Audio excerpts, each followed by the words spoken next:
भगवान शिव जी और शिवा देवी के चरणों में नमस्कार करके मैं अपना वक्तव्य शुरू करूंगा।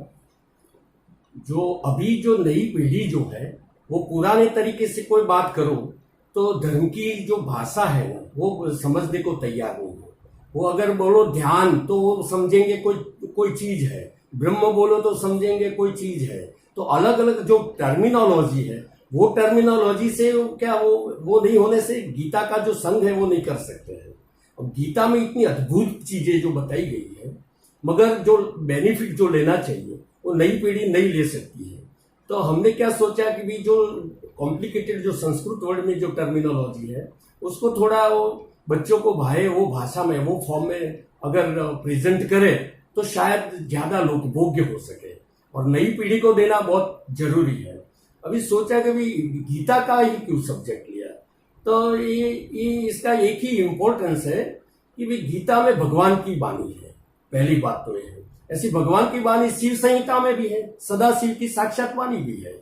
तो शिव संहिता और गीता ऐसी जो चीजें हैं कि जहां साक्षात भगवान ने जो बोध दिया है उसका प्रचार प्रसार करें तो ज्यादा अच्छा है। ऋषि मुनियों ने भी बहुत बोला है इसके बारे में, मगर ये ज्यादा ऑथेंटिक हो जाता है। मगर इसमें एक क्या खासियत ये रही गीता की कि ये जो योग शास्त्र का, जैसे कोई शिव संहिता है तो योग शास्त्र की बात करेगा। जैसे कि भक्ति सूत्र है नारद का, तो भक्ति के बारे में ही बताएगा। तो ये जो है इसमें क्या है, योग के बारे में, भक्ति के बारे में, ज्ञान के बारे में, कर्म के बारे में, सबके बारे में बताया गया है। और जो सन्यासी है जो सब छोड़ के बैठा है उसके लिए अलग ज्ञान है। मगर जो गृहस्थी ज्यादा तौर पे तो क्या गृहस्थी वर्ग ज्यादा होता है। जैसे कि 4 पुरुषार्थ अपने है इंसान के लिए, जो धर्म, अर्थ, काम और मोक्ष। तो इसमें क्या कंपलसरी नहीं है कि सबको अर्थ और काम से ही निकलना। मेन तो 2 ही पुरुषार्थ है, एक है धर्म और दूसरा मोक्ष। मगर बीच में से कोई आदमी को अगर जाना है कि भाई वाया हमको तो अर्थ और काम जाना है, पैसा और पत्नी से ही हमको जाना है, बीच में 2 पुरुषार्थ को पकड़ना है, तो ये जो गृहस्थाश्रमी लोग हैं वो ये विचारधारा से जाते हैं। एक निवृत्ति प्रधान मार्ग और एक प्रवृत्ति प्रधान मार्ग अनादिकाल से रहे हैं। इसमें प्रवृत्ति प्रधान मार्ग में क्या है, वो धर्म को और मोक्ष को तो पकड़ते हैं, मगर साथ में क्या है, ये छोड़ नहीं सकते हैं अर्थ और काम को। वो बीच में रख के वाया ये स्टेशन से जाते हैं और वो लोग डायरेक्ट धर्म से मोक्ष में चले जाते हैं। अब धर्म से मोक्ष में चले जाने के जो शास्त्र है ना, वो शास्त्र गृहस्थी लोगों को काम के नहीं रहते, क्योंकि इसमें अर्थ और काम का कोई कुछ होता नहीं है, कुछ निरूपण नहीं होता है। तो वो लोग सोचते हैं कि ये शास्त्र सब हमारे लिए नहीं है, ये अगर कोई विद्या अगर पढ़नी है तो इसके लिए सब छोड़ना पड़े। गृहस्थी छोड़ेंगे या तो अपना पैसा कमाने का कारोबार छोड़ेंगे, तभी अपन ये ज्ञान पकड़ सकते हैं। तो इसीलिए वो लोग एंटर ही नहीं होते हैं। वो लोग सोचते हैं कि सब छोड़ना पड़े और तभी ज्ञान मिले, तो ये छोड़ने के लिए वो तैयार नहीं होंगे। इसीलिए क्या है कि ये जो गीता है, गीता में थोड़ा बहुत जो अपना जो कर्म के बारे में, या तो थोड़ा जो बीच में जो आता है मोक्ष, वो अपना परिवार और पैसे के बारे में थोड़ी कोई बात होगी तो वो लोग सोचेंगे कि भी अपन जहां है वहां भी भक्ति कर सकते हैं, कुछ भी छोड़े बिना कर सकते हैं। ये छोड़ने का एक लॉजिक है कि जब आदमी को कुछ बढ़िया नहीं बताओ तो वो अपने पास जो है वो चीज नहीं छोड़ेगा। जैसे कि कोई बच्चे के पास साइकिल है और अपन बोले कि साइकिल को छोड़ दो, तो वो क्या सोचेगा कि हमारे पास एक साइकिल है तो साइकिल को हम कैसे छोड़ दें। कुछ भी करो, कैसे भी समझाओ, तो वो सोचेगा कि नहीं हम नहीं छोड़ेंगे। मगर एक स्कूटी लाके दे दो तो वो ऑटोमेटिक छोड़ देगा। जो इससे जो उच्च प्रकार का जो क्वालिटी है, टेस्ट, जो अपना सुख है, जो धर्म का सुख या भगवान का सुख जब मिलेगा तब वो ऑटोमेटिक छोड़ देगा।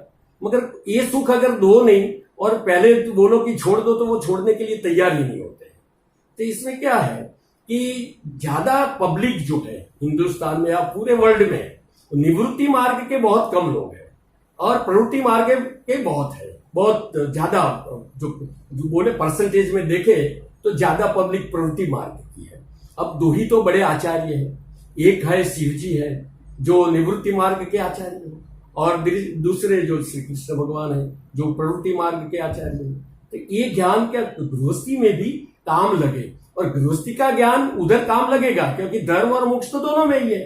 वो सन्यासी को काम लगता है, बाकी वो जो पूरा ज्ञान है सन्यासी के लिए, जैसे कि कोई योग शिव संहिता बनाई और हठ प्रदीपिका है, ऐसा ऐसे कोई भी शास्त्र है जो हठ योग के या राजयोग के शास्त्र है, वो जो बराबर से वो लोग एडॉप्ट नहीं करेंगे, क्योंकि इसके लिए पूरा अपना कारोबार एक्टिविटी है वो छोड़नी पड़ती है। तो ये जो अपना उद्देश्य क्या है कि आदमी को कुछ भी छोड़े बिना जहां है वहां सिर्फ समझ को चेंज करके ही वो मुक्त हो जाए, ये तरीका जो बताया जाए कि भाई आपको कुछ नहीं छोड़ना है सिर्फ आपका अंडरस्टैंडिंग छोड़ना है, जो मिसअंडरस्टैंडिंग है, जो आपका दर्शन है जो सही दर्शन नहीं है, वो सही दर्शन करने का है, ठीक दर्शन करने का है, बस सही चश्मा जो है ना दे देने का है। तो ये चश्मे से आप जगत को देखो तो बस सब सारे प्रॉब्लम सॉल्व हो जाएंगे। और अब समृद्धि तो वो लोगों के पास है ही है, क्योंकि संसार में रहे तो समृद्धि तो है, मगर क्या शांति नहीं है। ये शांति नहीं है, इसका एक ही कारण है कि पहले अपना जो हिंदू जो सनातन धर्म है वो गुरुकुल प्रणाली थी। तो इसमें क्या था, छोटे बच्चे को ही पहले जंगल में जाके उधर दो ही पराविद्या और अपरा विद्या दोनों की पढ़ाई होती थी, जिसको अपन जो अपरा विद्या को सिर्फ विद्या बोले तो पराविद्या को ज्ञान बोल सकते हैं। तो जो विद्या और ज्ञान दो चीजें पढ़ाई जाती थी, और ऐसे जो प्रतीकात्मक रूप में ज्ञान जो विद्या है उसको सरस्वती बोलते हैं और ज्ञान को गायत्री बोलते हैं। विद्या और ज्ञान में बहुत फर्क है। विद्या यानी क्या है कि कोई एक भौतिक चीज के लिए कोई अंडरस्टैंड कोई समझ हो, जैसे कि कोई ऑप्थेल्मोलॉजिस्ट हो, कोई डॉक्टर हो या कोई इंजीनियर हो, तो इसको क्या थोड़ी सूझबूझ रहती है कि ये मशीन को हम ऐसे रिपेयर कर देंगे, ऐसे कर देंगे, वो आंख को ऐसे ठीक कर देंगे, ऐसा थोड़ा ज्ञान होता है, इसको विद्या बोलते हैं। ये विद्या क्या है, पेट भरने के लिए। ये विद्या मुक्ति नहीं दिला सकती। जो ज्ञान है, अंडरस्टैंडिंग है, क्योंकि ये हमारा पेशेंट है, जन सेवा प्रभु सेवा है, ऐसी जो सूझबूझ होती है वो सूझबूझ से ही संस्कार और जो शांति मिलती है। तो पहले क्या था, पहले विद्या का अर्थ ही था, तो उसको दोनों चीजें पढ़ाई जाती थी। तो फिर आगे जाके वो इकोनॉमिक एक्टिविटी करके विद्या के बेस पे इकोनॉमिक एक्टिविटी करता था, लक्ष्मी की उपासना करता था, मगर जो विद्या दी है उसके ऊपर से ही वो करता था। तो अधर्म या पाप नहीं करना पड़ता था, क्योंकि कोई भी विद्या है तो उधर पूर्ति हो जाती है।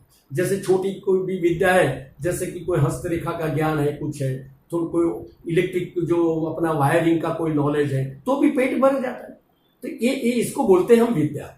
ये विद्या पैसा कमा के उधर पूर्ति के लिए है। और दूसरा जो ज्ञान है कि कैसे रहा जाए, कैसे समझा जाए, जगत को कैसे देखा जाए, भगवान को कैसे देखा जाए, कैसे भजन होता है, मुक्ति क्या है, ये सब जो है जिसको पराविद्या बोलते हैं, ये ज्ञान है। ये ज्ञान नहीं था, इसीलिए आज की तारीख में ये बहुत इंपॉर्टेंट हो गया है कि भाई ये सब्जेक्ट पढ़ाया जाए, क्योंकि वो सब्जेक्ट पढ़ा ही नहीं है। तो सब समृद्ध तो है, मगर समृद्ध आदमी को बोलो कि आप शांति है आपको, तो बोलेगा नहीं शांति नहीं है। क्यों नहीं है? क्योंकि शांति का कोई इलाज नहीं किया। शांति तो होती है, जो पूरे दुख जो होते हैं वो ज्ञान से ही होते हैं। ज्ञान होगा तो शांति होगी। अब ये ज्ञान अब आज लेने के लिए आश्रम या तो ऐसे लेक्चर्स अटेंड करने पड़ते हैं, या तो कुछ कहीं जाके पढ़ना पड़ता है।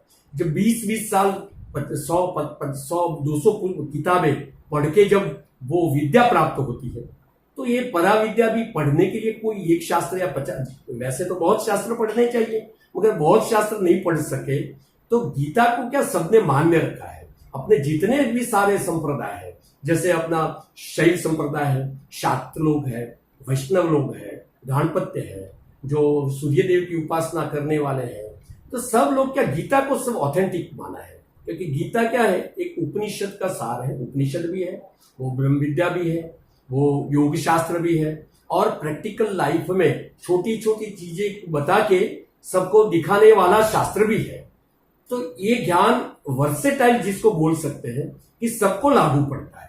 इसीलिए अपन ने सिलेक्ट किया कि भी चलो गीता को ही जब इतना एडॉप्ट कर ही दिया है, जब कोई सौगंध भी खानी होती है तो गीता का सौगंध दिया जाता है, कोई भी झूठ नहीं बोले। तो इतना इंपॉर्टेंस जब है तो फिर भी अपना कोई धर्म पुस्तक नहीं, जैसे कि अपना हिंदुस्तान है तो कोई धर्म पुस्तक ऐसे एस्टैब्लिश नहीं किया है तो जैसे कि उसको फॉलो करके सब चले।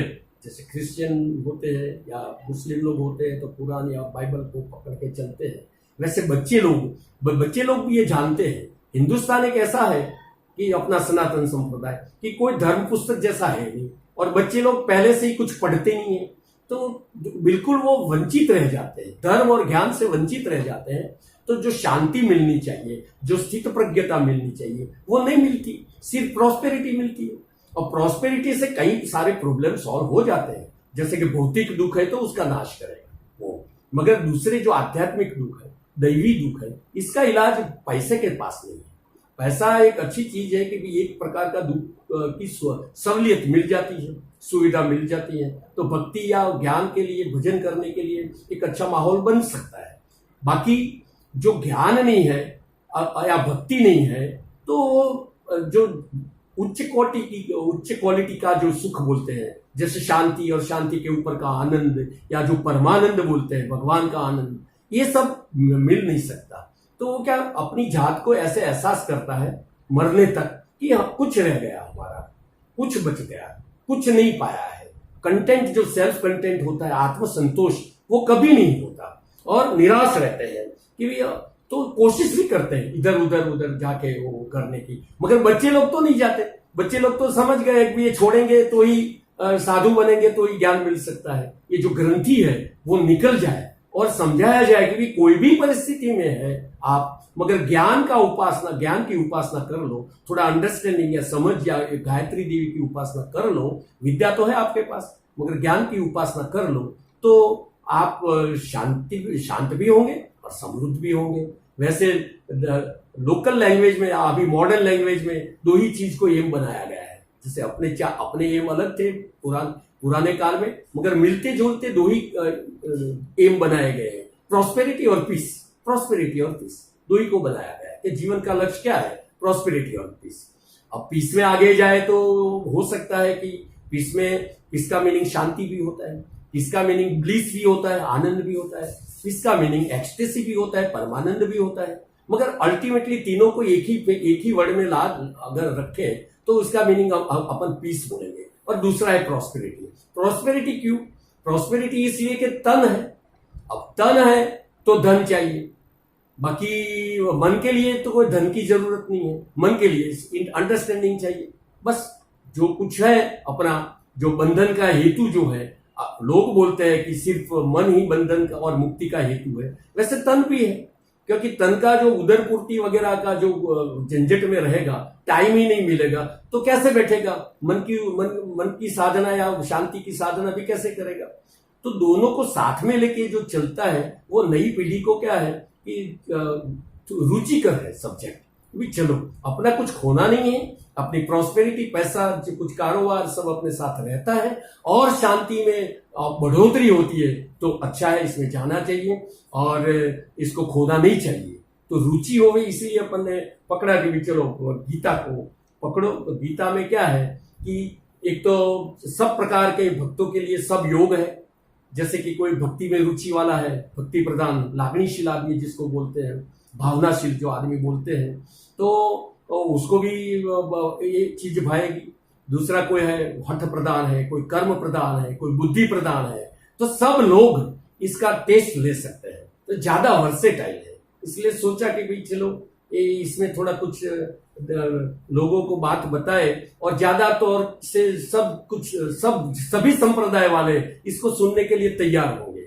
दूसरी बात बताएंगे तो बोलेंगे यार ये तो एक कोई विशेष है, तो कुछ सुनने के लिए तैयार नहीं होगा। ज्ञान तो एक ही है, सब में ज्ञान एक ही है, मगर ज्ञान का जो प्रचार प्रसार है वो इम्पोर्टेंस गीता में भगवान ने इतना ज्यादा बता दिया है कि जैसे कोई भगवान ने खुद बोला है कि भाई जो ये मेरा काम है, भगवान का काम क्या है, जो साधुओं का जो है जो रक्षण है, साधु भाव या साधुओं का रक्षण है, और जो दुष्ट लोगों का है वो विनाश है। दुष्ट लोग बोलो या दुष्ट वृत्ति बोलो, जो अपना शैतानी बुद्धि जो होती है, अपना आसुरी भाव, उसका नाश करना और अपना जो भाव है, जो साधु भाव जगाना, ये भी चीज है, इंसान में हो या खुद कोई चित्त में हो, यही तो भगवान का काम है। और भगवान बोलते हैं कि भी हम इसीलिए जन्म लेते हैं, हम न ज्ञान के लिए जन्म लेते हैं न भक्ति के लिए लेते हैं। भक्ति का जो ह्रास होगा, थोड़ा कोई डिकेइंग होगा, तो फिर भी हम जन्म नहीं लेते हैं। कर्म का कुछ होगा, कोई अकर्मी लोग हो जाएंगे तो भी हम नहीं जन्म लेते हैं, मगर धर्म का रक्षण करने के लिए हम जन्म लेते हैं। इसलिए भगवान ने बोला कि धर्म का जो प्रचार प्रसार है, ये संवाद जो बोला, जो अर्जुन और श्री कृष्ण का, ये संवाद का जो कोई प्रचार प्रसार करेगा तो ये मेरा सबसे प्रिय कार्य जो है, मेरा प्रिय कार्य क्या, धर्म का प्रचार प्रसार, ये प्रिय कार्य करने वाला ज्यादा प्यारा है। तो अपन को भी क्या करना चाहिए, जब अपना परम पिता ये काम है तो आप सहयोग देना चाहिए कि धर्म का प्रचार प्रसार हो। धर्म का प्रचार प्रसार हो तो ये भगवान का काम है। तो अपन भगवान के बंदे हैं, वो उसके सेवक है, उसके दास है और उसके पुत्र भी है। तो अपना ड्यूटी बन जाता है कि हो सके इतना करें। मगर एक ध्यान बहुत अच्छे से रखना चाहिए कि ये इससे मिलता जो कुछ भी है, पोस्ट है, पोजीशन है, पैसा है, वो कभी भी लक्ष्य नहीं होना चाहिए। मैं तो अभी बताया, जैसे नहीं बताया अभी, कि जो धर्म के क्षेत्र में किया हुआ पाप तो वज्रलेप हो जाता है। भगवान को कभी साधन नहीं बनाना चाहिए। भगवान साध्य है, बाकी सब जितना अपना ज्ञान भी हो, धर्म भी हो, पैसा भी हो, पदार्थ हो, तन हो, मन हो, ये सबका सहारा ले सकते हैं, मगर साधन की तौर पे। अगर साधन अगर साध्य हो गया और गलती से भी भगवान को साधन बना दिया तो उल्टा काम हो जाएगा। ऐसे है, भगवान ने बोला है कि शुरुआत में अगर आप ये कर सकते हैं, जैसे करते हैं जो नए लोग हैं, जो भी कुछ भगवान की कोई एंट्री नहीं हुई, तो आर्त और जो विषय जो है, अर्थार्थी लोग हैं, वो भी भगवान के भक्त हैं, क्योंकि कैसे भी करके जुड़े हुए तो है। तो भगवान तो बोलता है ये भी सत्कर्मी लोग हैं, जो अर्थार्थी है, जो आर्थ है, वो भी सत्कर्मी लोग हैं। मगर वो जिज्ञासु और ज्ञानी जो है, वो एक अच्छी चीज है। वो लोग क्या करते हैं, अपने भगवान को थोड़ा साधन बना के भी वो कुछ ऐसे मांग लेते हैं कि भी हमारा सुख हो, सुख में वृद्धि हो। मांग भी सकते हैं, क्योंकि भगवान दाता है, भगवान अपना बाप है, तो मांगे कोई बुरा भी नहीं है। मगर भगवान का पूरा इंपॉर्टेंस ये लोग समझे नहीं है कि भी भगवान के पास ऐसी दिव्य चीजें हैं जो वो मांगनी चाहिए, ये नहीं मांगनी चाहिए। मगर कैसे भी करके वो भक्त तो है। मगर भगवान क्या बोलते हैं, इससे ऊपर उठो, इससे ऊपर उठो, और जो लक्ष्य है हमको, हम जो धर्मी है उसको पाने का ही धर्म समझो। ये जो धर्म आप जो समझते हैं अब, या तो ड्यूटी में जो अपनी आसक्ति लगा के घर का काम करना, इसको धर्म समझते हैं, तो ये भी आपका एक धर्म है कि हम धर्मी को कुछ जानो, हमको समझो। भगवान की शरण में जाना वो भी अपना धर्म है। धर्म का क्या है, धर्म यूं देखें तो पूरी दुनिया के सब कर्म, उपासना, ज्ञान या भक्ति, विज्ञान, वो धर्म की भाषा में अपन बोल सकते हैं। कि सबको धर्म की भाषा में बोलना है तो ऐसे बोल सकते हैं कि धर्म का ही नाम लेने से ही, धर्म से ही सब कुछ मिल जाएगा। मगर धर्म की जो डेफिनेशन है ना, वो थोड़ी थोड़ी बदलती जाती है। जैसे धर्म की डेफिनेशन कर्म के सापेक्ष में भी है, धर्म की डेफिनेशन जो है उपासना के सापेक्ष में भी है, धर्म की डेफिनेशन जो है वो ज्ञान के रेफरेंस में भी है और भक्ति के रेफरेंस में भी है। अब अपन थोड़ा समझेंगे कि भगवान जब जन्म लेते हैं धर्म के लिए ही, तो धर्म क्या चीज है।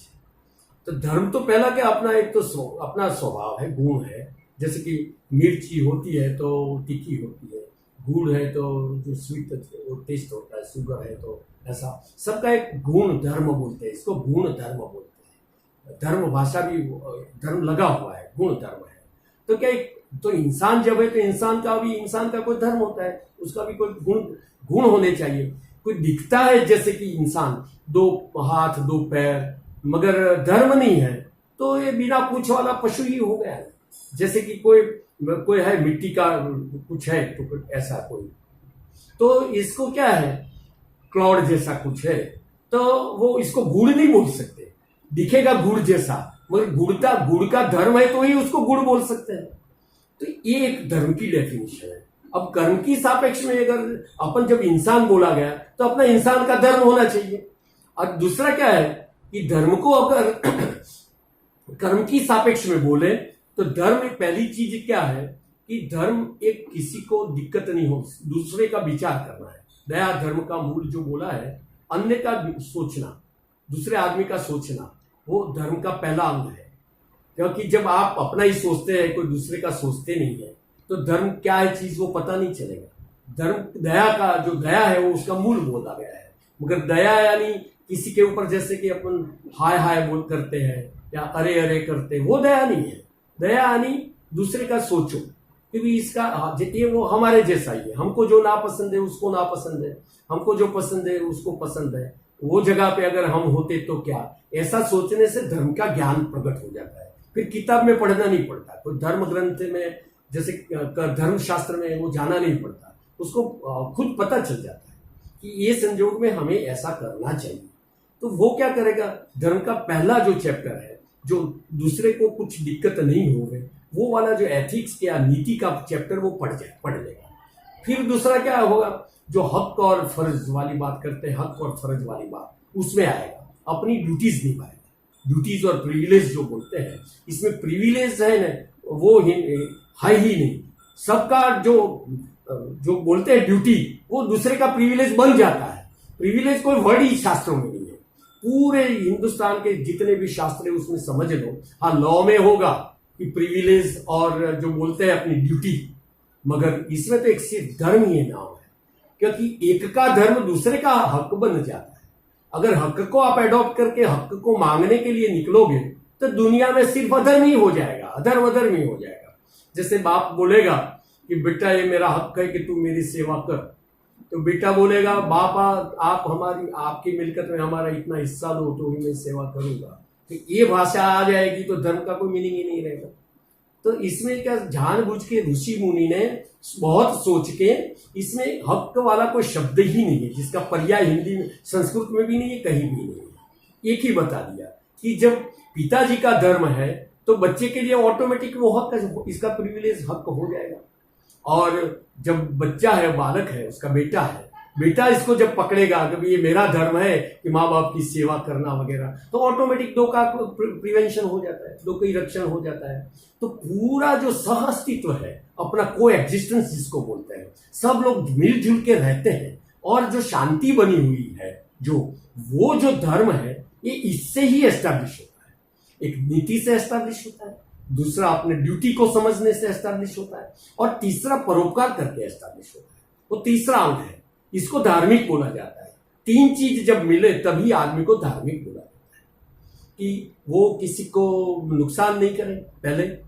फिर दूसरा क्या है कि पहले ये तो करेगा, दूसरा क्या करेगा कि अपनी सब ड्यूटीज बजाएगा, जितने भी अपने लेबल है, नाम है, जैसे कि मानव बोला तो मानव धर्म, पुत्र बोला तो पुत्र धर्म, और जो कुछ है पति बोला तो पति का धर्म बजाएगा, कोई स्त्री है तो मान लो पत्नी है तो पत्नी का धर्म बजाएगा, मामा है तो मामा का धर्म बजाएगा, पड़ोसी है तो पड़ोसी का, जितने भी सारे लेबल है वो सब धर्म बजाएगा। तब बोला जाता है कि वो धर्म बजाया। और तीसरे नंबर की इंपॉर्टेंट बात है, कोई दीन दुखी है, दूसरे में भगवान देख के उसका भी कुछ सोच के ये जो काम करेगा, परोपकार करेगा, तो पूर्ण धर्मिष्ठ बन जाता है। किसी को दिक्कत नहीं देनी, दूसरा अपने स्वधर्म, अपने ड्यूटीज बजाना, और तीसरे नंबर में परोपकार करना। तो एक कर्म की सापेक्ष में धर्म की व्याख्या हुई।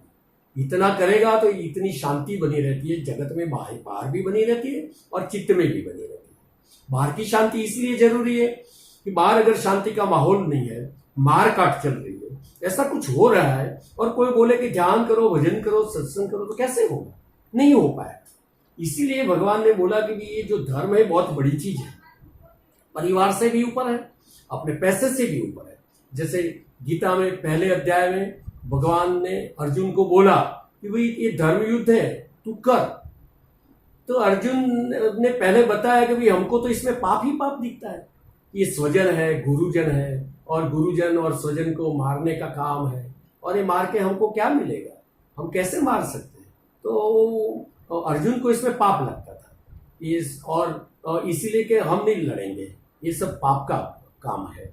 तो भगवान ने बताया कि भगवान उल्टा सोचते थे कि तू अगर नहीं लड़ेगा तो पाप है, लड़ेगा तेरा धर्म है, तेरा स्वधर्म है, लड़ेगा तो ठीक है, नहीं लड़ेगा तो ऊपर से पाप लगेगा। अब ये जो अंडरस्टैंडिंग है धर्म को बराबर से समझना, इसके लिए शास्त्र ही प्रमाण है। अपने मन से कोई मान ले कि ये धर्म है या ये अधर्म है, नहीं चलता। धर्म और अधर्म की डेफिनेशन शास्त्र ही कर सकता है, और शास्त्र में बताया कि ये धर्म है तो वो धर्म है, और ये अधर्म है तो अधर्म है। अपनी मर्जी से कुछ नहीं कर सकते, शास्त्र को प्रमाण मान के धर्म को एडॉप्ट करके पूरा धर्म का पालन करना चाहिए। और जो धर्म का पालन अगर आदमी करता है तो वो एक भगवान की भक्ति ही मानी गई है, कि वो भगवान की भक्ति है, क्योंकि भगवान का सौंपा हुआ काम कर रहा है। एक अच्छी चीज है कि भगवान का जैसे सिर्फ नाम देना वो तो है, भगवान का स्मरण करना वो तो अच्छी चीज है ही है, मगर भगवान का स्मरण करें और इसके साथ साथ भगवान का किया हुआ काम अपन करें तो भगवान ज्यादा खुश होते हैं।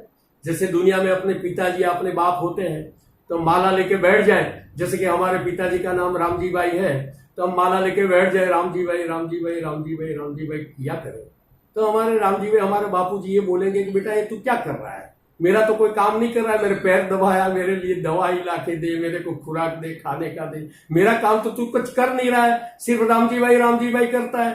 तो और दूसरा हमारा जैसे कि दूसरा भाई है वो ऐसा करेगा कि भाई सेवा कार्य करेगा, कुछ दिक्कत है तो दवाई लाके देगा, खाने का करेगा, तो भगवान को ये जो है ना अपना लड़का वो ज्यादा प्यारा होगा, क्योंकि ये तो सिर्फ नाम देता है मगर मेरा काम तो नहीं करता है, और सिर्फ नाम ही देता है, और ये तो मेरा काम करता है। और तीसरा लड़का ऐसा है कि जो भगवान का नाम भी लेगा और काम भी करेगा, वो तो अति प्यारा होगा। तो पहला नंबर इसका आता है भगवान के दरबार में कि जो भगवान का नाम भी लेता है और भगवान का काम भी करता है। और दूसरा नंबर ये आता है कि जो भगवान का काम करता है, और तीसरा नंबर उसका आता है जो सिर्फ भगवान का नाम लेता है। तो अपन भगवान का नाम तो लेवे मगर इसके साथ जो है अच्छे जो ज्यादा प्यारे प्रिय भक्त बनने के लिए कोशिश करें कि भगवान का काम भी करे। तो ये भगवान का काम है, धर्म है वो क्या है, भगवान ने अपन को सौंपा हुआ काम है। तो धर्म का पालन करना और ईश्वर का भजन करना। जगत में दो ही तो सत्य है, और तो कुछ सत्य है नहीं। जगत में सत्य है, एक भगवान है और एक धर्म है, बस भगवान के आदेश में रहना और भगवान की भक्ति करना, यही एक धर्म है। इसीलिए आगे बताया कि भाई आप उपासना बोलते हैं, तो उपासना क्या चीज है, तो बोलते ये ऐसी चीज है कि जितने भी सारे सद्गुण हैं जो अपने में लाना, अपने भीतर सद्गुण को लाना, वो एक धर्म है। तो उपासना की सापेक्ष में ये धर्म हुआ कि दुष्ट जो दुर्गुण है उसको निकालो और सद्गुण को लाओ। फिर ज्ञान के लिए बताया कि धर्म क्या है ज्ञान की भाषा में, तो बताया कि भाई धर्म आत्मा को जानो, आत्मा को जानने का है, भाई देह है मेरा साधन है और मैं देही हूं, मैं आत्मा हूं। ये जो ज्ञान, यही तो ज्ञान बोला जाता है। तो ये जो है उसको ये धर्म है, ये भी एक धर्म है कि अपने को देह से अलग जानना, ये भी एक धर्म है। और अंतिम धर्म एक ही बचता है कि खुद को आत्मस्वरूप में एस्टैब्लिश करके जानने के बाद ये जानना कि मैं भगवान से अलग नहीं हूं, मैं भगवान का हूं। बस ये जो है धर्मी को पाना, धर्मी यानी भगवान को पाना, ये सबसे बड़ा धर्म है। तो सबसे बड़ा धर्म है कि भगवान को पाना। नीचे जो थोड़ा धर्म है वो ज्ञान है, जिसमें आता है कि आत्मा को जानना, खुद को जानना। नीचे जो आता है सद्गुण की उपासना करना। इससे नीचे का जो धर्म है अपना वो ये है कि परोपकार करना और अपनी ड्यूटीज बजाना, और ये इतना सब करो तो पूरा गीता का ज्ञान इसमें आ जाता है। बस यही तो करना है बस। और मगर दो करना है, भगवान का स्मरण भी करना है, भगवान का नाम भी लेना है, और भगवान का जो सौंपा हुआ जो अपना धर्म है, ड्यूटीज है, वो बजानी है। धर्म में क्या है, एक धर्म सबके लिए है और दूसरा एक होता है स्वधर्म। भगवान क्या बोलते हैं, सब धर्म तेरे लिए नहीं है, तू तेरा स्वधर्म जो है उसको पकड़ के चल, क्योंकि सबके धर्म अलग अलग भी हो सकते हैं। जैसे अर्जुन का धर्म वो क्षत्रिय था, लड़ने का था, किसी का धर्म व्यापार करना है तो वो व्यापार का धर्म बजाएगा। और जैसे स्वधर्म को पकड़ो, जो नेचुरली जो अपन को मिला है, बाय बर्थ जो मिला है, वही स्वधर्म को पकड़ो और इसमें ही कल्याण है। पर धर्म है भय वाला है, दूसरे का धर्म बजाने से कोई कुछ नहीं मिलता है। जैसे कि कोई एक ऑफिसर है और बाजू में कोई टेबल लेके बैठा दूसरा ऑफिसर है, वो ऑफिसर का काम करेगा तो उसको क्या मिलेगा, वो उसका काम ही नहीं, उसका धर्म नहीं है। वो टेबल का जो काम है वो सॉल्व करना उसका धर्म है, तो वही करना चाहिए। दूसरे का धर्म ये पर्टिकुलर पर्सन के लिए वो जरूरी नहीं है, और वो आदमी अपना धर्म बजाएगा, उसको एक काम नहीं करना है। वैसे अपने अपने स्वधर्म में लगे रहना और भगवान का भजन करना, यही एक चीज है जो। और बाकी सब जितना भी है जो वो भगवान ने अपन को जो दिया है, पूरा जगत या कुछ भी, वो सब सामग्री है, वो सब साधन है। बस इतना समझ लेना चाहिए कि आचरण धर्म का करके भगवान का भजन करना है, और पूरा जगत जो भगवान ने बनाया है वो अपने लिए बनाया है, अपने कल्याण के लिए बनाया है। वो सब सामग्री है, साधन है। और कभी भी ऐसा नहीं हो कि जगत का कोई पदार्थ अपने लिए साध्य बन जाए। कोई भी हो, पद हो, प्रतिष्ठा हो, ऐसी कोई पद ऐसा है नहीं। भगवान का भक्त होना, ये पद से बड़ा पद ये दुनिया में कोई नहीं है। चाहे इंद्र की पोस्ट मिले, चाहे त्रिलोक का कोई राजा बने, या कुछ भी हो, ये भगवान के भक्त से बड़ी पोस्ट दुनिया में कुछ भी नहीं है। इससे आगे कुछ है ही नहीं, क्योंकि ये सब क्या वो आता जाता है, आने वाला है, जाने वाला है, ये परमानेंट नहीं। तो जो परमानेंट नहीं है उसके पीछे कोशिश क्यों करनी चाहिए। कोई आदमी बोले कि आपके हाथ में ये चीज है, मगर 10 मिनट के बाद उड़ जाएगी या चली जाएगी, तो कोई आदमी इसको क्यों पकड़ेगा। जो परमानेंट रहने वाली चीज है उसको ही पकड़ेगा, जो टेम्पररी है उससे संग क्यों करेगा। तो जगत तो क्या है, जगत जो है, ये जो दृष्टि जब बदल जाती है तो एक ही जगत अलग रूप ले लेता है, अलग रूप ले लेता है। एक जगत जो भगवान ने बनाया, वो ही जगत जब अज्ञान है, भगवान को पकड़े नहीं है, और धर्म के क्षेत्र में या ज्ञान के क्षेत्र में एंट्री नहीं हुई है, तब तक जगत भोग का साधन है, मात्र भोग का साधन। इसको संसार बोला है। जगत संसार का रूप धारण कर लेता है, वो अज्ञान से संसार बन जाता है। एक ही जगत संसार बन जाता है। संसार मानी क्या, संसार और जगत में बहुत डिफरेंस है, बहुत सूक्ष्म डिफरेंस है। लोग जानते हैं कि ये जगत है वही संसार है, नहीं, ऐसा नहीं।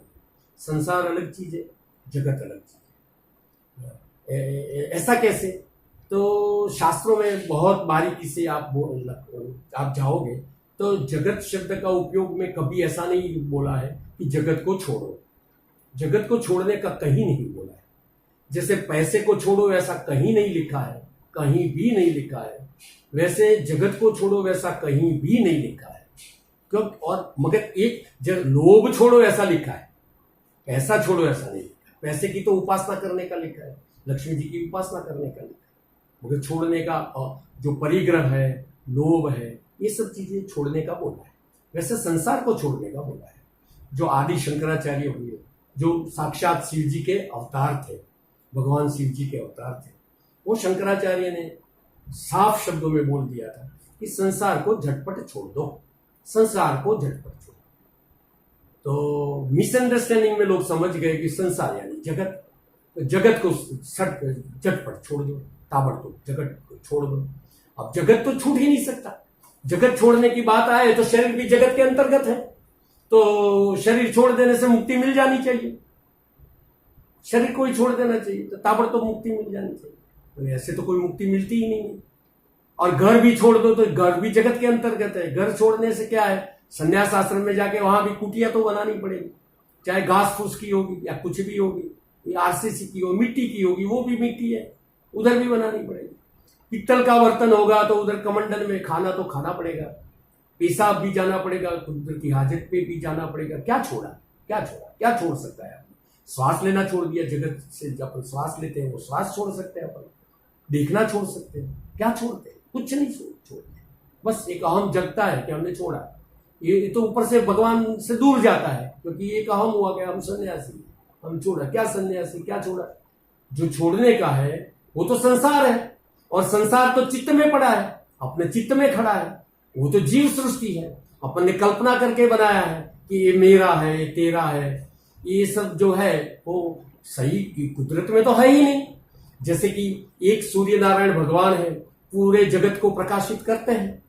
अब इसको कोई नहीं बोलता, कोई झगड़ा नहीं करता कि भाई ये हिंदू हो या मुसलमान हो कि भी इसको हम नहीं मानते हैं, मानते हैं, मेरा है, तेरा है। सबके लिए एक ही। हवा भी देखो तो सबके लिए एक ही। जो हवा इधर है वही हवा पाकिस्तान में है, वो अमेरिका में है, पूरे विश्व में एक ही हवा है, और सब एक ही सांस ले रहे हैं, एक ही हवा के सांस ले रहे हैं। समंदर भी एक ही है। अपन बताते 7 समंदर है, कहाँ है भी 7 समंदर, एक ही पानी है। तो डिवीजन करके अपन ने बॉर्डर बना दी। और हिंदुस्तान पाकिस्तान भी कहा है, वो भी जमीन से जुड़ा हुआ है। एक नदी पाकिस्तान से होके इधर भी आती है, इधर से होके उधर भी जाती है कोई नदी, ब्रह्मपुत्र है तो हिमालय से निकलेगी तो बांग्लादेश भी जाती है, इधर भी जाती है। नदी में कहाँ, पानी में ऐसा कहाँ है कि ये प्रदेश आया है, प्रदेश आया। बारिश भी कहाँ ऐसे होती है कि भाई इधर बरसेगी और पाकिस्तान की बॉर्डर हुई तो अब नहीं बरसेगी, ऐसा कुछ है ही नहीं। ईश्वर की सृष्टि में सब है ही नहीं। ये जीव सृष्टि है जो अपन को बंधन करती है। अपन ने सब सोचा कि मेरा देश, ये तेरा देश, ये मेरा घर, ये तेरा घर, ये जो कुछ है मैं और मेरा, मैं और मेरा, अहमता और ममता, ये दोनों ये अज्ञान से, भगवान के स्वरूप को सही रूप से नहीं जानने से जो अज्ञान जो प्रविष्ट हो जाता है, तो ये अज्ञान से ही तो सब ये सब दुर्गुण प्रकट हो जाते हैं। पहले मैं होगा, मेरा होगा, राग होगा, द्वेष होगा, काम होगा, क्रोध, लोभ, मोह, जितने भी सारे दुर्गुण हैं वो अज्ञान से प्रकट हो जाते हैं। बाकी ये अगर समझ ले कि ये सृष्टि तो ईश्वर की सृष्टि है, सबके लिए एक ही है, इसमें कोई डिफरेंस ही नहीं है, और सब तत्व एक ही है, वो भी दो नहीं है कि अपने लिए कोई सूर्य अलग और मुसलमान के लिए सूर्य अलग है, ऐसा नहीं। चंद्र कोई मुसलमानों का नहीं है और अपना सूर्य सनातन धर्मियों का नहीं है, क्योंकि चंद्र भी अपना है और वो लोगों के लिए चंद्र और सूर्य दोनों भी सबके लिए है। पानी है, हवा है, आकाश, वायु, तेज, आकाश ही एक है, वायु, तेज, जल, पृथ्वी, पूरे सारे देवता, वायुदेव, अग्निदेव, ये सब देवता सबके लिए है। ये देवता कोई माने या नहीं माने, मगर ये देवता है और सबके लिए। सूर्य नारायण भगवान है, सबके लिए है और सबको वही प्रकाशित करते हैं, वही ऊर्जा देते हैं, वही जीवन देते हैं। सूर्य से ही तो वनस्पति है, इससे तो अन्न बनता है, अन्नदेव बनते हैं, अन्नदेव से तो शरीर बनता है, वो उसका दाता है, पुष्टि देने वाला है, पोषक है, वो भगवान है जो अपन को पोषण कर देता है और अपन को धारण किए हुए है। तो ये सब क्या, ये सब भगवान भगवान ही है। मगर जब इसके अंदर मैं और मेरा लाते हैं तब अपने ईश्वर सृष्टि से हटके अपन जीव सृष्टि में चले जाते हैं।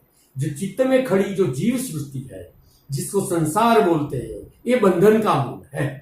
तो ये जो अज्ञान है, इसको अगर हटाया जाए तो बिना कपड़े चेंज किए हुए, इसमें कोई कलर चेंज किए हुए, कुछ भी त्रिपुंड या तिलक या कुछ भी किए हुए भी, ये बहिरंग धर्म का शरण में जाए बिना भी संसार का नाश हो सकता है। आदमी सन्यासी बन सकता है, क्योंकि अंते तो सबको सन्यासी ही बनना है।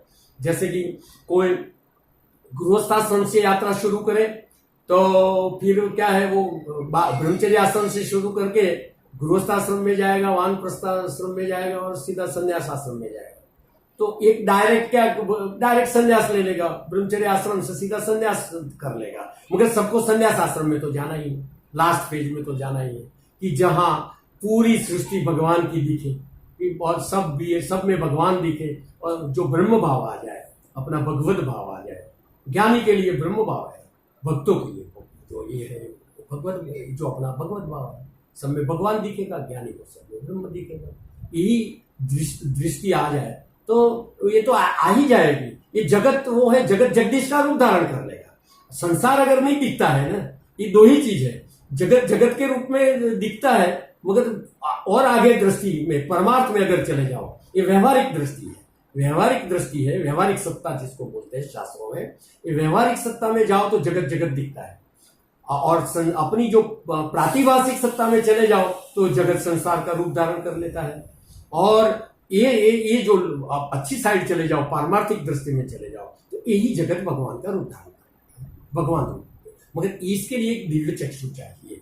ये जगत में ही भगवान ने जगदीश का विश्व रूप का दर्शन कराया दृष्टि से। जैसे अपन कोशिश कर रहे हैं तो ये दृष्टि से देखो तो ये जगत विश्व रूप दर्शन हो सकता है, क्योंकि ये भगवान का ही रूप है और ये बात सही है, इसमें कोई दो राय नहीं है। और जब इतनी सृष्टि के लिए जब सूर्य एक हो सकता है, आकाश एक हो सकता है, तो भगवान क्यों एक नहीं हो सकता? भगवान दो कैसे हो सकते? दो सूर्य नहीं है, दो आकाश नहीं है, दो समंदर नहीं है, कुछ भी दो नहीं है, पृथ्वी कुछ भी दो नहीं है, तो भगवान कैसे दो हो सकते? भगवान एक ही हो सकते हैं। ये तो पक्का हो गया, गॉड इज वन, इसके ये तो निर्विवाद बात है। तो फिर आदमी को शंका कुशंकाएं होती है कि भाई हमारा इष्ट देव ये है, हमारा इष्ट देव ये है, हमारा इष्ट देव ये है। अरे कोई भी इष्ट देव हो, वो इष्ट देव का आगे का फॉर्म आप देखोगे तो आप अपने इष्ट देव को छोटा समझते हैं। अपने इष्ट देव को आगे जाके समझोगे तो आप समझोगे कि आपका इष्ट देव ही सृष्टि का मालिक है। आप वो रूप में भजते हो, दो नंबर की बात है। मगर जो ईश्वर तत्व है वो दोनों में एक है। कोई कृष्ण का पुजारी है, कोई राम का पुजारी है, कोई शिव का पुजारी है, कोई माता जी का पुजारी है, तो सब ईश्वर का भजन करते हैं। मगर वो क्या समझता है, जो अपना रूप को समझता है कि मेरा भगवान इतना छोटा है, और राम को ऐसा कैसे माना जाए। भगवान समझता है तो कि भाई राम चले गए, अभी नहीं है। कृष्ण को ऐसा कैसे समझा जाए, तो कृष्ण को क्या जाना, कृष्ण को कोई ऐसा जानेगा कि भाई अभी तो कृष्ण नहीं है, वो तो चले गए, वो तो और यही साल में बर्थ हुआ था, तो बर्थ के पहले क्या था, कृष्ण नहीं था क्या। तो एक ही भगवान है। हाँ, अवतार लेके आता है, कई दफा नहीं आता है, ऐसा भी होता है, मगर नहीं आता है और अवतार लेके आया तो वो ही परमात्मा जो अवतार लेके आया है वही एक शिव परमात्मा है। बस एक शिव परमात्मा है जिसको लिंग स्वरूप बोलते हैं, और वो ही एक नारायण का रूप लेते हैं जो प्रकट स्वरूप, जो व्यक्त स्वरूप होता है, और जिसको महेश्वर बोलते हैं। शिव पुराण में आप पढ़ो तो एक स्पष्ट रूप से लिखा गया है कि ब्रह्मा, विष्णु और रुद्र है, इसके ऊपर महेश्वर है। तो महेश्वर एक महाईश्वर हुआ, वही तो ईश्वर है। और वही ईश्वर जब व्यक्त नहीं होता तब सदाशिव है। बस जब व्यक्त नहीं है, जैसे कोई नारियल का पेड़ है, वो पेड़ के स्वरूप में नहीं और नारियल के रूप में है, तो लिंग स्वरूप दिखेगा आपको। मगर जब व्यक्त हो जाता है तो वही नारायण बन जाता है, वही महेश्वर बन जाता है, और उसके नीचे ब्रह्मा, विष्णु और रुद्र बन जाता है। वही यही एक सर्जन है। इसमें भगवान कहाँ दो हुए, और डिफरेंस भी क्या है। अगर आप मानो कि राम और कृष्ण तो आदमी समझ लेता है कि भाई चलो नारायण के अवतार है तो एक, मगर नारायण और सदाशिव में भी कहां अंतर है। जो नारायण है वही सदाशिव है, एक व्यक्त है, एक डायनेमिक है, एक स्टेटिक है। स्टेटिक है जब आदमी स्टेटिक कुछ नहीं करता और यूं बैठा है, ध्यान मस्त है, तो सदाशिव हो जाता है। वही एक्टिव होकर जब सृष्टि का ये जो कुछ करता है तो नारायण का रूप, महेश्वर का रूप धारण कर देता है। तो शिव पुराण में भी 5 रूप बताए गए हैं। हाँ, इतना है कि सब शास्त्र, सब पुराण लिखे तो वेद व्यास जी ने ही है, तो फिर भी इसमें क्या है, गाणपत्यों के लिए वो जो शिव का स्थान है उधर गणपति को बिठा दिया। विष्णु पुराण में वो स्थान है, उसमें विष्णु भगवान को बिठा दिया। और शक्ति का कोई शास्त्र है देवी पुराण, उसमें देवी जी को बिठा दिया। बस इतना किया है कि अपने इष्ट को आप कुछ भी बिठा दो उधर फाइनल स्टेज में, और फिर ये समझो कि जितने भी सारे रूप है वो आपके इष्ट के ही है। और कोई किसी को दूसरे का इष्ट अलग हो तो नाम रूप से अलग हो सकता है, मगर इसका जो तत्व है, परमात्मा तत्व है, वो सब में एक ही है। 2 परमात्मा कभी हो नहीं सकता, नहीं तो नाम के अपराध होते हैं।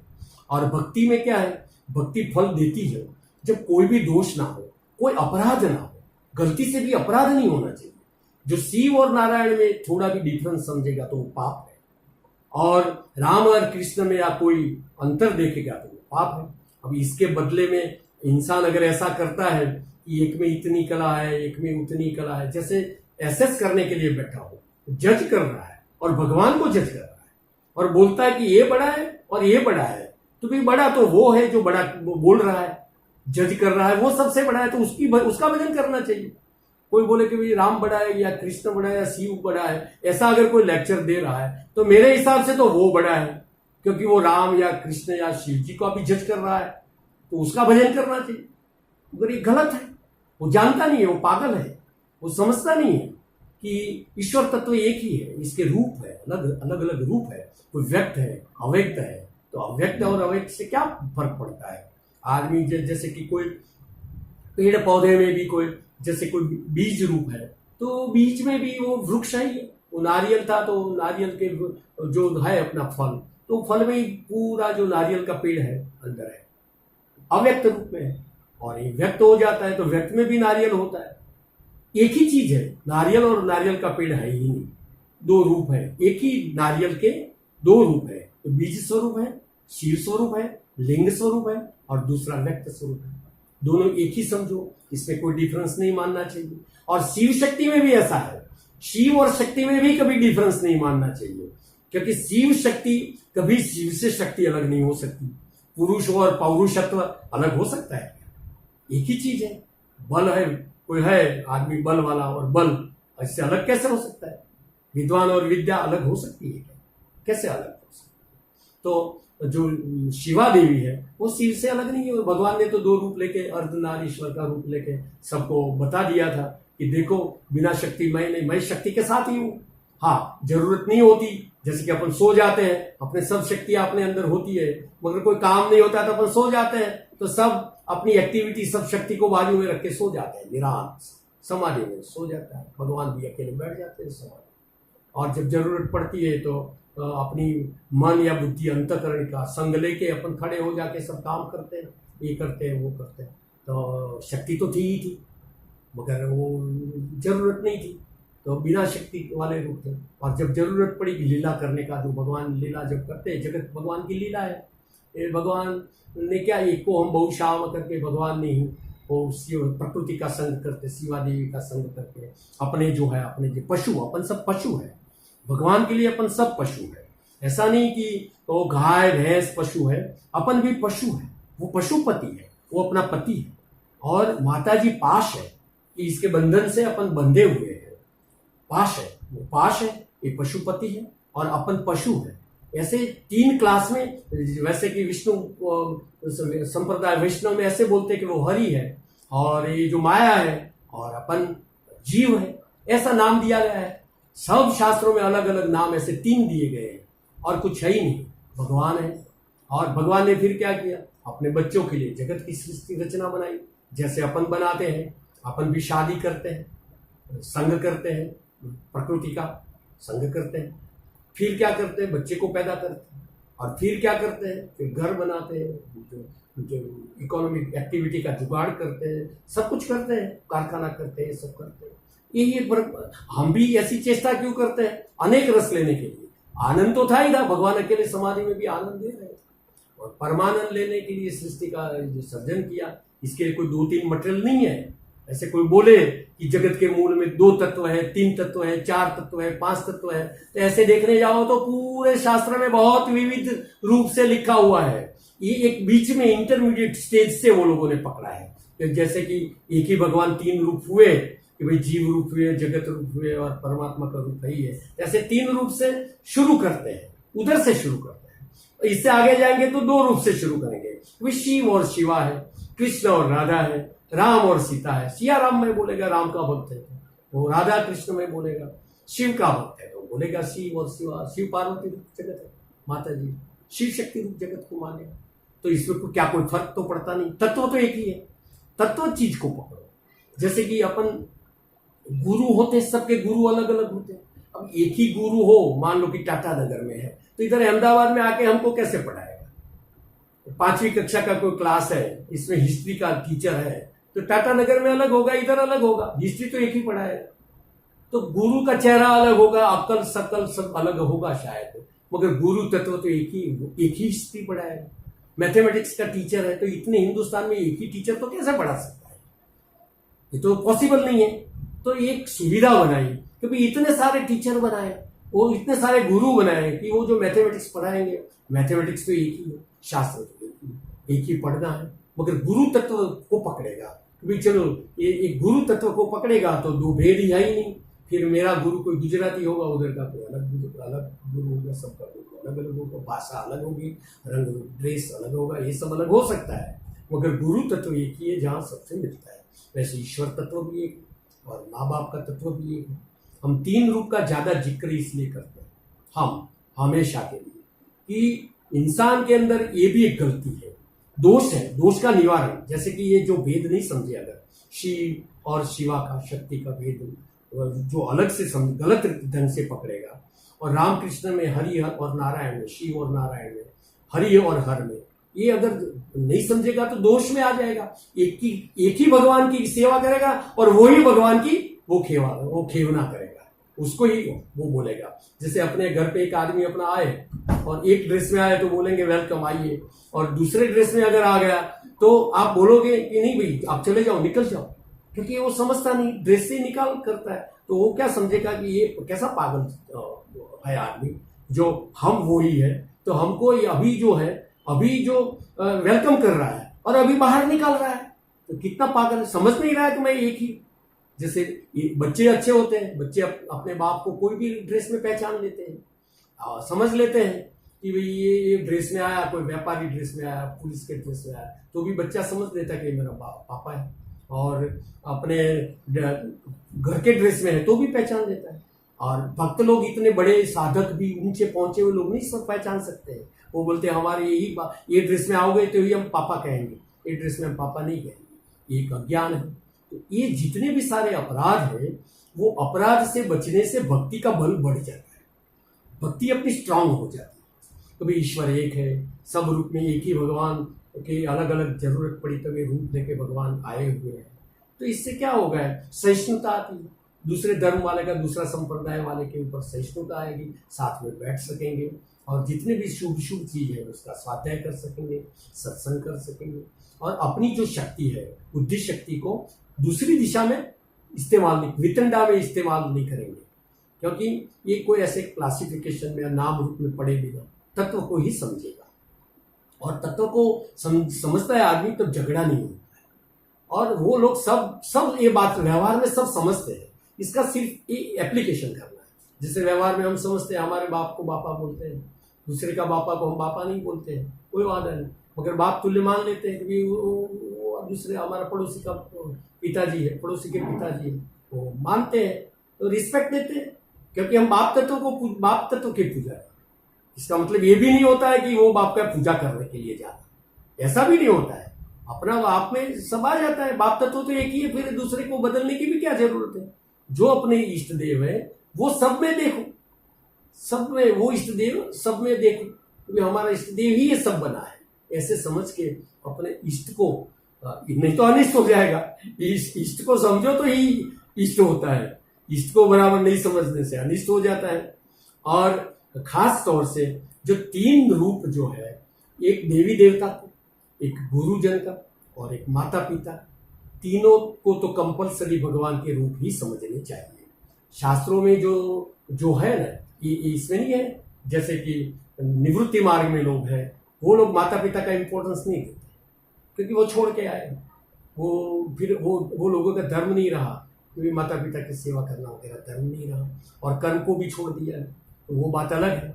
बाकी गृहस्थी में है तो इसके लिए वो ये बताते हैं कि गुरु और जो भगवान यानी देवी देवता है वो एक कैडर के हैं, ऐसे बताते हैं। मगर ये थोड़ा नीचा समझते हैं। मगर जो गृहस्थाश्रमी है इसके लिए तो माता पिता, गुरु और इष्ट देव, अपने देवी देवता तो एक ही कैडर के, वो भगवान के पहले इमीडिएट फॉर्म है। भगवान ये तीन रूप में बसा हुआ है। ये तीन में अगर भगवान नहीं दिखता तो नीचे वाला भगवान तो कभी नहीं दिख सकता।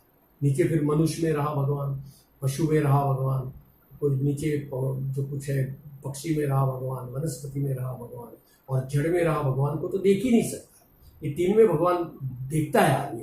और वो भी क्यों देखता है, उसको पता है कि हमारे तीन प्रकार के जो पाप है, जो भौतिक, आदि भौतिक पाप है, आदि दैविक पाप है और आध्यात्मिक पाप, जो दुख है, दुख बोलो, दुख और सुख बोलो तो भी बोल सकते हैं। आध्यात्मिक सुख, आदि दैविक सुख और आदि भौतिक सुख, सुख बोलो या दुख बोलो, ये तीन चीज जो है। तो इसके लिए क्या है कि ये भगवान ने तीन रास्ते बताए। जैसे एक रोग होता है किसी को डायबिटीज, तो तू ये टेबलेट ले, तेरे लिए ब्लड प्रेशर है तो ये टेबलेट, तुझको एसिडिटी है तो ये टेबलेट ले। ये टेबलेट लेने से पर्टिकुलर जो रोग है उसका रोग नष्ट हो जाता है। तो ऐसे भगवान ने इधर क्या बताया कि संसार में अगर आप रहते हैं, आपका भौतिक दुख है या भौतिक सुख का आधार आपके माता पिता है। जो कुछ आपको प्रॉपर्टी दी, आपको शरीर दिया, वो सब आपको भौतिक जो भी सुविधा दी, घर बना के दिया, ये सब बना के दिया, वो माता पिता ने दिया, तो वो तेरे भगवान हुए। फिर जो आध्यात्मिक दुख है, जो मन से, ये जगत को संसार समझ के दुखी होता है, जगत को जगदीश नहीं समझता है, वो गलत दृष्टि से एक ही जगत को जो जगदीश देखना था वो जगत में संसार देखता है। तो ये जो जगत को जो संसार देखता है और जो दुखी होता है, वो संसार तो क्या गुरु ही छुड़वा सकता है, वो उसको दृष्टि देगा। तो ये दिव्य दृष्टि दे। कृष्ण भगवान क्या थे, वो सब थे, वो धर्म के आचार्य भी थे, ज्ञान के आचार्य भी थे। तो बता दिया वो देव जो भगवान थे वो तो साक्षात भगवान थे, तो सब कुछ रूप थे। मगर इधर क्या ऐसा नहीं है, इधर अपने माता पिता ये ज्ञान अपन को नहीं दे सकते कि ये जगत को जगदीश की तौर से बता सके।